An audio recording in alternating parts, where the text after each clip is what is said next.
he's funny, he's cute, he's got a little meat on his bones. I don't like him too skinny. If you can fit in my pants, you don't fit in my pants. Please give it up. It's very funny.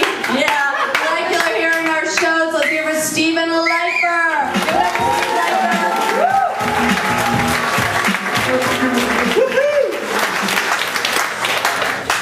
So, how's everyone doing? Yeah. Thanks. Can't tell by how I'm dressed. I'm from Ohio originally. It's nice. There's like a big football fan, and I realized last week why I hate having a beard, because not only did Ohio State lose, but I had food in my beard.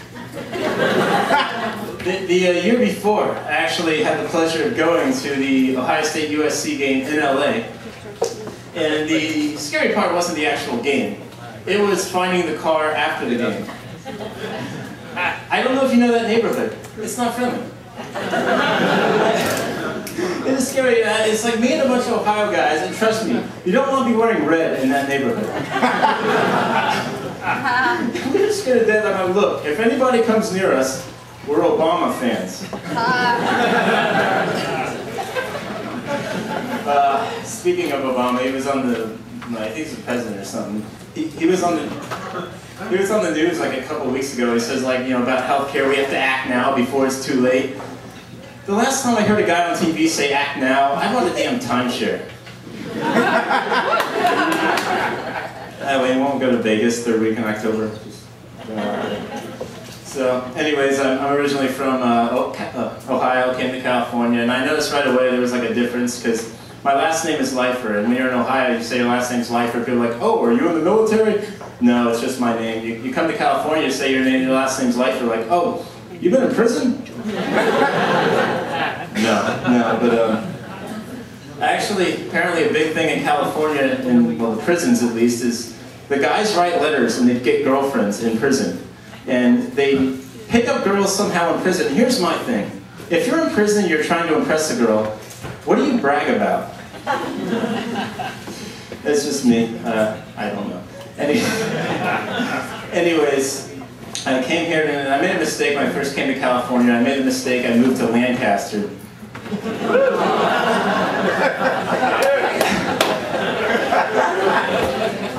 The entire town smells like diabetes.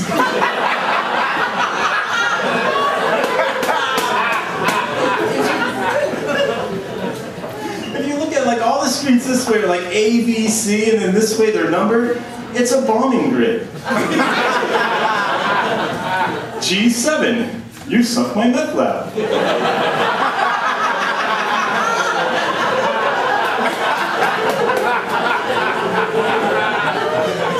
I moved out of the writhing suburb of Lancaster, whatever it's called. I moved into LA, which much better, by the way. I had one observation that compared to Lancaster, the single girls in LA are a lot less pregnant.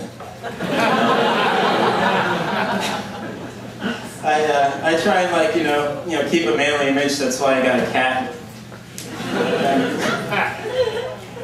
And so, anyways, I have this cat, and he's got a sixth sense. People say animals have a sixth sense, and I think it's true because, like, when the day before those big fires hit all the canyons, he put storm tape on my windows. And whenever people come into my apartment hole, they always say the exact same thing. The cat will walk right up to them, lay on his back, like, oh my God, Steve, you have the friendliest little black cat. Well, hold on there, buddy. My cat is not black. He is feline American. Little Inky can go around using that word. That is his word. His litter earned that word. But stick with me, it's going to make sense in a second. If you think about it, cats are not indigenous to this part of the world. They're originally from Africa. They were taken on boats to North America. That's here. And so the next time you see a stray cat on the street, you know, don't shoo him away. Help a brother out. So, anyways, I lived by myself for several years, and I finally I got a roommate now, and it's weird because I'm not used to living with people, and I realize there's just things that you can't do when you have a roommate. Like, the other day, he like walks in on me, like watching his TV. He's like, "What are you doing?" I'm like, "Oh, I'm sorry." It's like, "No, not that. Why are you in blackface?" That's fiction, by the way. It gets laughs in some places. So, anyways, I came to California. I wanted to get a new hobby, so that's one of the reasons I went into comedy. It was either going to be this or Civil War reenacting.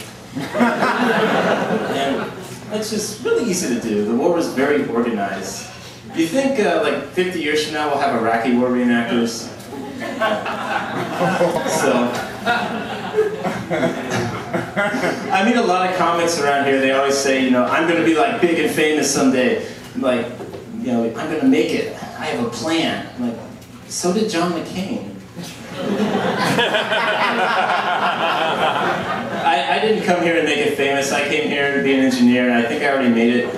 I got a job somehow, but I don't know. It's always like a big buzzkill to tell people you're an engineer. So when I'm out, people are like, "Oh, and what field of work are you in?" I just lie. I'm like, slavery. Top of my head, you know, just importing, exporting, whatever. So I've been in engineering. I've been pretty much math and science my whole life. So I've been like a little dorky guy. And let me ask you guys a question. Am I the only one that does the Rubik's Cube on the toilet? It's very interesting because it's only one of the few times you can actually have a race between your ass and your brain.